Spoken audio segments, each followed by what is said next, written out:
урматтуу агайын туугандар, бүгүн Кыргызстан сыртка 3 миллиард 200 миллион доллар карызыбыз бар. Ар бир төрөлгөн жаңы наристе моюнунда 100 доллар карызы менен жарык дүйнөгө келип атат деп ыйлап жүрөбүз. Ошол эле учурда мына өзүңүздөр билген Кумтөр алтын кенинде 900 тонн 960 тонна жалпы алтын болгон. Бүгүнкү күндө ошол 960 тоннанын 258 тоннасы казылып алынды. Ошол жерде 700 тонна алтын калды. Ошол 258 тоннанын 1 тонна 400 килограммы биздин Кыргызстандын эсебине өткөрүлүп берилди деп биз сүйүнүп отурабыз. Бүгүнкү күндө дүйнөлүк базарда 1 грамм алтындын баасы 60 долларды түзүп атат. Бизге берилген 1 тонна 400 килограммы 44 миллион эле доллар акча болот. Ал эми ошол эле учурда канадалык аферистер өздөрүнүн чөнтөгүнө 15 миллиард доллар акчаны салып кетип жатышат. Biz 3 milyar dolar 200 milyon karızımız vardı ыйлап oturup özümüzdün oğuzumuzdagы tamağımızdı 15 milyar dolarda ошол аферисттерге карматып тып-тынч болуп отурабыз. Мына биздин Кыргызстандын трагедиясы дал ушул жерде. Мындан тышкары ошол эле Кумтөрдөн 78 тонна күмүш казылып алынып чет өлкөгө чыгарылып кетти. Ошол күмүштүн 1 килограммы дагы бизде калган жок. Кумтөрдө бүгүн калган 700 тонна алтынды 60 доллардан эсептеп көрүңүздөр, 42 миллиард доллар акча жатат ошол жерде. Садыр Жапаров, Камчыбек Ташиев, Талант Мамытов өңдүү эр азаматтар жок дегенде ошол 42 миллиардты Кыргызстанга алып калалык деп ыйлап чыгып атат. Мына ошолорду колдой албай жатабыз.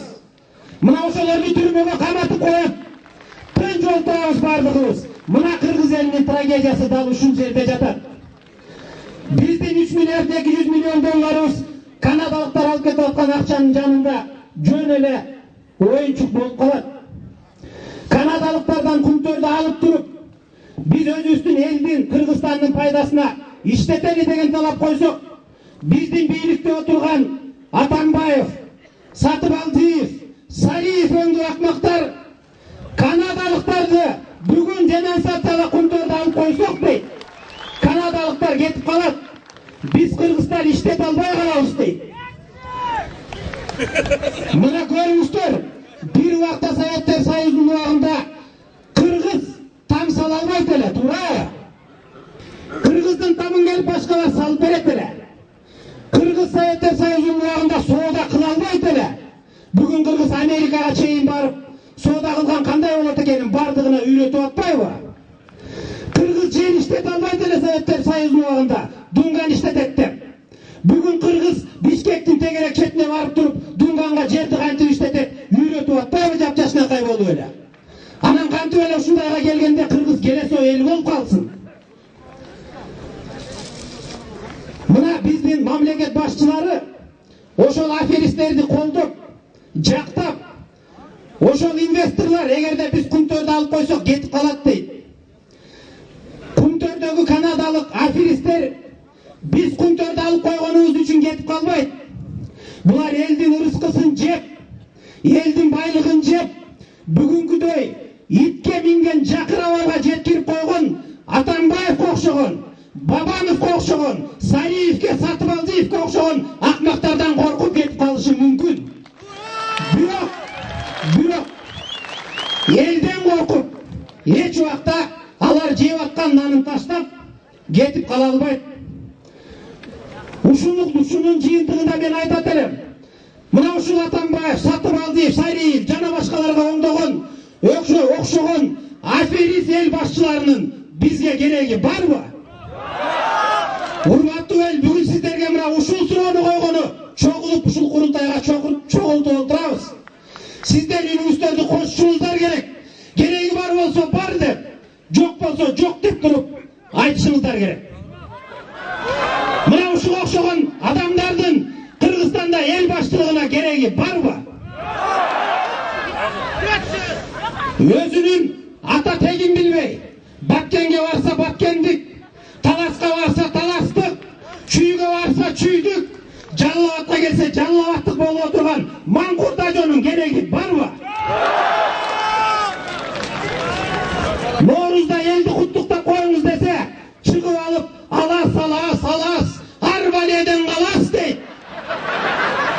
Биз машинада кетип аттык эле, бир аксакал машинасын токтото калып күлүп берди. Эй дейт, бул ажообу же умай элеби деп. Мына жер үйдү айтып атабыз Таластагы. Бүгүнкү күндө жер үйдө 100 тонна алтын бар туугандар. 100 тонна алтынды 60 эле доллардан саталыкчы, 6 миллиард доллар акча жатат. А булар уялбай барып алып, Сариев, Чунуев дегендери ошол жерге барып 100 миллион сомго дейт. Чет өлкөлүк инвесторлорго саталык дейт. 100 миллионго ал жерде 6 миллиардтын алтыны жатат. Атамбаев деген мына Баткендеги чарбак окуясында, мына ушул жердеги Жалал-Абадтагы Оштогу иин когалаңында башын колтугуна катып алып, бир жума эч жака чыкпай жатып алган эл болуп атканда. Бүгүн 24-нде элди курултай болот. Ел көтөрүлгөн жатат экен десе, Кубат деген КТРдин иниси бар, директору. Ошону кашына отургузуп алып, 1 саат сайрап берди. Кубат иним дейт. Таластыктар 300 долларга жер үйдү сатаарын деп, Бакиевдин убагында сатайын дегенде дейт, эч ким унчукпай отурган дейт. Бүгүн дейт 300 миллионго саталы десек, таластыктар кыйкырып чыгып өлүп атат дейт. Дал ошол Бакиевдин убагында мына Азимбек Амеркулович отурат. Оппозициядагы досторун сатып, дал ошол биздин бүгүнкү ажообуз биринчилерден болуп, Бакиевдин премьер-министрлик кызматын алып, жакшынакай болуп, жибине минип алып, Таласка барып, мен жашаган Аксай деген айылда Ташбаранга кабылган. Мына ошол 300 долларга сатып ошону ачам деп барган үчүн чыдабаган эл Ташбаранга алып кууп чыккан. Ошонун азабынан 60-тан ашкан 6 аксакалыбыз биздин айылдын бүгүн Америкада качып жүрүшөт. Ошолорго эл аялдардын кийимин кийгизип, алдап акырын алып чыгып качырып жиберишкен. Эгерде ошол мисалдарды бүгүнкү ажообуз эсинен чыгарып койгон болсо, Талас эли жакшынакай кылып туруп эсине салабыз. Бүгүнкү ажообуздун ажоолуп олтурушуна дагы негизги себепкер 2010-жылы Талас оолу Талас эли болсо, 2005 жылы мына ушул Жалал-Абад эли болгон. Эгерде ажолор ажоолукка келгенден кийин артындагы чокоюн унутуп койгон болсо, андай кожолордун, андай бийлик башындагылардын эч кимге кереги жок деп айтат элем. Инвесторлор качып кетсе Кыргызстанга акча келбей калат экен дейт. Айланайындар, ойлоп көргүлөчү. 5 заводду менчиктештирип алды. 5 килейген Бишкектеги заводду менчиктештирип, ичиндеги жабдыктарынын баардыгын сатып, бүгүн ошол заводдор Ош базарындагы, Дордой базарындагы соода кылган адамдардын товарын сактаган складка айланып отурат. Ошол заводдордун жабдыктары жак-жакшынакай болуп эле Түркияда, Россияда иштеп атпайбы? Ошол ажообуз өзүнүн салыгын Кыргызстанда эмес, Түркияга төлөп берип атпайбы? Эмне үчүн ошол заводдор Кыргызстанда иштеп, Кыргызстандын элине салык төлөсө, болбойт беле эмне? Анан айтабыз, инвесторлор деген бизге келбейт деп. Ушунун баардыгын көрүп отурган кайсы келесо инвестор Кыргызстанга келип акча салып, Кыргызстандын казынасына акчасын төлөсүн. Айланай туугандар, айткылачы. Эл башындагы адамдарыбыз өзүнүн акчасын сыртка чыгарып атса, заводдорун сыртка чыгарып атса, анан кайсы америкалык келип, ушул Кыргыз деген байкуш эл бар экен, ушул эл жакшы жашап кетсе экен, ушулардын курсагы ток болсо экен деп кайсы америкалык же башка чет өлкөлүк ойлосун. Бүгүн Кыргыз деп чыгып туруп айтып койсоң, эл душманысың. Кыргыз десең, Кыргыздын курсагы ток болсун, Кыргыз тилин өнүктүрөлү десең, сен шүмшүксүң. улуттар аралыгындагы ынтымакты бузган акмаксың. КПР ЛДР баары жабышат дагы мамлекеттик гезиттери менен шылап жатып калат. Бүгүн ачык эле айтышыбыз керек. Кыргызстанда кыргыз элинин курсагы ток болбосо, башка улуттун курсагы ток болбойт. Кыргызстанда кыргыз элинде тынчтык болбосо, башка улуттун өкүлдөрүндө эч кандай тынчтык болбойт. Биз Кыргызстанда туруп, кыргыз деп айткандан, мынага окшоп кыргыз калпактарды кийгенден тартынбашыбыз керек, коркпашыбыз керек, уялбашыбыз керек. Мен сүйүнүп отурам сиздерди көрүп, калпактарды, элечектерди көрүңүздөрчү. Кандай сонун, кандай укмуш. Кеп бүгүн Атамбаевда, кеп Сариевде, кеп Ташиевде, кеп Садыр Жапаровда эмес. Кеп эртеңки күнү кыргыз деген эл болуп калабызбы же жокпу? Дал мына ушунда турат. Мына ошол кыргыз деп күйүп, кыйкырып, элим жерим деп чыккан Камчыбек Ташиевге окшогон эр азаматыбызды бүгүн түрмөгө тыктырып отурабыз.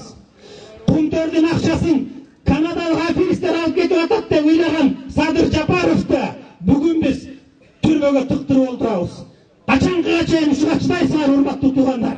Талант Мамытовду, Садыр Жапаровду, Камчыбек Ташиевди бүгүнкү күнү актап туруп, жакшынакай соту мененби, башкасы мененби саясий эмес, мыйзам чегинде чечимин чыгарып, мына ушул элдин алдына алып келип бербесе эл улдарын, биз эл эч убакта токтобойбуз. Толкундаган элдин мына ушул арабызда эле турат улуттук коопсуздук кызматынын кызматкерлери. Мына кызыл шапка кийген милиция кызматкерлери турат. Уялбастан барып, үйлөрүбүздү тинтүүгө алышты. Үй бүлөбүздү куугунтукка алышып, кичинекей мектепте окуган балдарыбызды коркутууга өтүштү. Мына менин үйүмдү тинтүүгө алып, Чакалайдын чак түшүндө маска кийип карбайбыз деп келди мына улуттук коопсуздук кызматкерлеринин кызматкерлери. Эми мен ошол адамдарга айтат элем. Кыргыз эли деп, кыргыз жери деп, акыйкаттык деп, кыргыздын эртеңки келечеги үчүн деп жүрүп, улум сенин бешенеңе Кудай ушуга окшогон акмактардан ажал жазат деп айткан болсо, биз ошол мен ошол өлүмдү кабыл алганга даярмын. Элдин келечеги үчүн, элдин ырыскысы үчүн, элдин эртеңи үчүн, кыргыз деген аттын кылымдарга калышы үчүн айланайын эл журт өлүп бергенге даярбыз. Ошондуктан биз бүгүн коркпостон, үркпөстөн ачыгын айтып, ушул жерде негизги талаптарыбызды коюшубуз керек. Талант Мамытов, Садыр Жапаров, Камчы Ташиев деген эр азаматтар бүгүнкү күндө боштондукка чыксынбы? Бийлик ошол акыйкат чечимин кабыл алсынбы?